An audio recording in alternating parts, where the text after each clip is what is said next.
បើសិនជាមិនចង់ឲ្យ account Telegram របស់បងប្អូនជួបបញ្ហាបែបនេះទេសូមមើលវីដេអូនេះទាំងអស់គ្នាវីដេអូនេះគឺខ្ញុំនឹងបង្ហាញបងប្អូនអំពីរបៀបនៃការដាក់ two factor ឬក៏ចាក់សោពីតង់នៅលើ account Telegram ដើម្បីជៀសវាងនឹងបញ្ហាមួយនេះក៏ដូចជាដើម្បីការពារសុវត្ថិភាពនៅលើ account Telegram របស់បងប្អូនវីដេអូមួយនេះខ្ញុំសូមបង្ហាញបងប្អូនអំពីរបៀបនៃការចាក់សោពីតង់និងដាក់ password ទៅលើ Telegram របស់យើងដើម្បីការពារជនអនាមិកគេ hack បាទ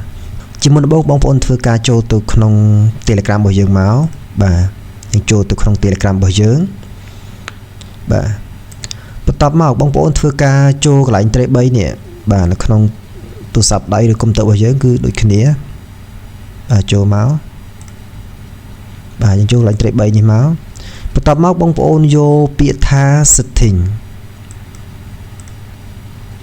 បន្ទាប់មកបងប្អូនអូសចូលទៅក្រោម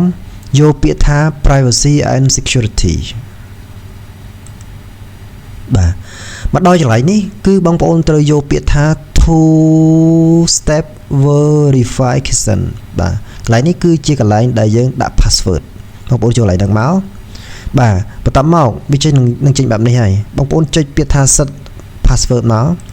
វានឹងឲ្យយើងដាក់ password ទេអញ្ចឹងបងប្អូនចង់ដាក់ password អីបងប្អូនដាក់មកបាទអញ្ចឹងនៅពេលដែលបងប្អូនដាក់ឲ្យបងប្អូនត្រូវចាំខ្លួនឯងណាត្រូវ note ទុកកុំឲ្យដាក់ឲ្យស្រាប់តែអត់សរសេរទុកអត់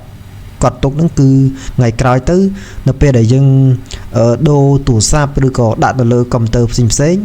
គឺបងប្អូនប្រកាសជាវាយអត់ចូលទេព្រោះវាត្រូវការវាយ password ហ្នឹងអូខេអញ្ចឹងយើងធ្វើការដាក់ password មកដាក់ឲ្យយើង note ទុកផងបងប្អូនឥឡូវឧទាហរណ៍ថាខ្ញុំដាក់ថា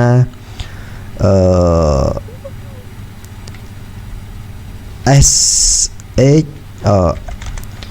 SH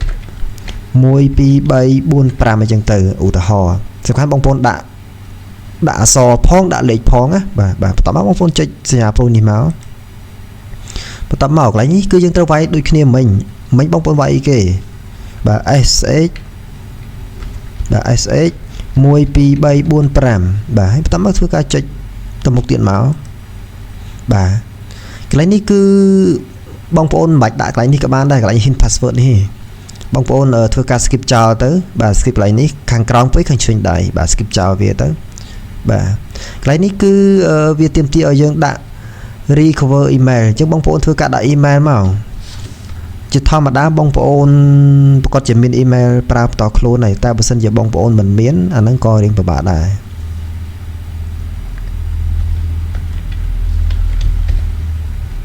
ដាក់ email មក